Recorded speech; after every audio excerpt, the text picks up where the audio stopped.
Belarus has been one of Russia's closest allies for decades, to the point where it was Belarus that Vladimir Putin relied upon to serve as a springboard for his so-called special military operation in Ukraine, largely due to the fact that the country directly borders Ukraine. That proximity has always made Belarus dangerous, but today, something far more sinister is happening. What was once a threat is now turning into a lethal danger, and NATO must face it. Russia is sending its new hypersonic Oreshnik missiles into Belarus, bringing Russian strike capabilities directly onto NATO's border.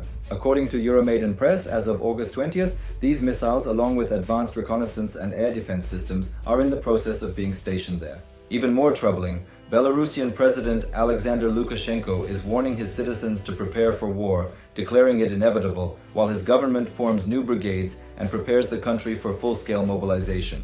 Russia, for its part, has already confirmed that serial production of the Oreshnik system is underway and that Belarus will be one of its main deployment sites. By August 1st, CNN reported that these missiles had officially entered service and would be positioned in Belarus, with preparatory work to be completed by 2025. Beyond the missiles, Belarus itself is reorganizing its military structure. The new Voice of Ukraine reported that the country is establishing a new air assault brigade stationed close to the Ukrainian border to operate alongside these hypersonic systems. Belarusian Special Forces Commander Vadim Denisenko has already admitted the unit is 70% complete and will be fully operational by the end of 2025. Simultaneously, amendments to Belarusian military law are being pushed through parliament. These changes grant the Ministry of Defense the authority to mobilize at a moment's notice under the guise of defending the so-called Union State, which treats Belarus and Russia as a single cooperative entity. This means that any Ukrainian drone strike on Russian territory could be exploited as a pretext for Belarus to declare war, whether Belarus itself was targeted or not. The same framework could be applied to NATO states, enabling Belarus to justify entering conflicts far beyond its borders. Previously, Belarus claimed a posture of defensive neutrality, but in reality, it has always served Russia's invasion agenda. Now, the official line is one of total strategic integration with Russian doctrine, making Belarus nothing more than a puppet extension of Moscow. These legal amendments have not yet been signed into law, but given Lukashenko's iron-fisted rule, it is a matter of time. Often called Europe's last dictator, Lukashenko has been in power since 1994 and has consistently won fraudulent elections.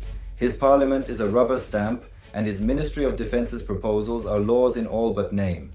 Further evidence that Belarus is preparing for war lies in the upcoming Zapad 2025 military drills scheduled for September, a joint Belarusian-Russian exercise. Past Zapad exercises were used as covers for real operations, such as in 2021, which preceded Russia's full-scale invasion of Ukraine. Already, there are reports of troop redeployments to staging areas. NATO is watching closely, and Germany has sent Eurofighter Typhoons and 150 troops to Poland as a deterrent, showing that the alliance expects Zapad 2025 may escalate beyond drills. What makes all of this more alarming is the Oreshnik missile itself. Claimed to reach speeds of Mach 10 or over 12,000 km per hour, it can outrun any existing air defense system. With a range of up to 3,100 miles, it places nearly all of Europe, including France, within reach from Belarusian soil. Reports suggest the missile can carry multiple warheads, including nuclear payloads, and may even function as a bunker buster. Russia demonstrated its capabilities once before in a strike on Ukraine's Dnipro region in November 2022, releasing footage of the missile's destructive descent. NATO has no effective defense against this weapon. The US THAAD system may serve as a starting point for countermeasures, but as both British and American commanders acknowledge, hypersonic missiles remain almost impossible to intercept.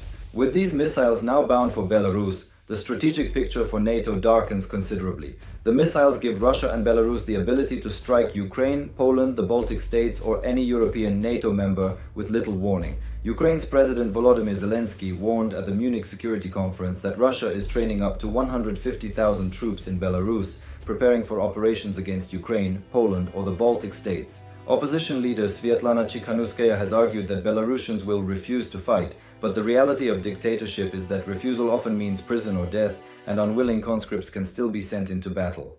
The worst-case scenarios outlined by analysts include a Belarusian invasion of Ukraine's northern flank, aiming to cut off supply routes from Poland, or a Russian-Belarusian push to seize the Suwałki Gap, the vulnerable corridor connecting Poland to the Baltic states. Control of that gap would split NATO's eastern flank and provide Russia a land link to Kaliningrad, dramatically shifting the balance of power in Eastern Europe. This is why NATO cannot ignore what is happening in Belarus.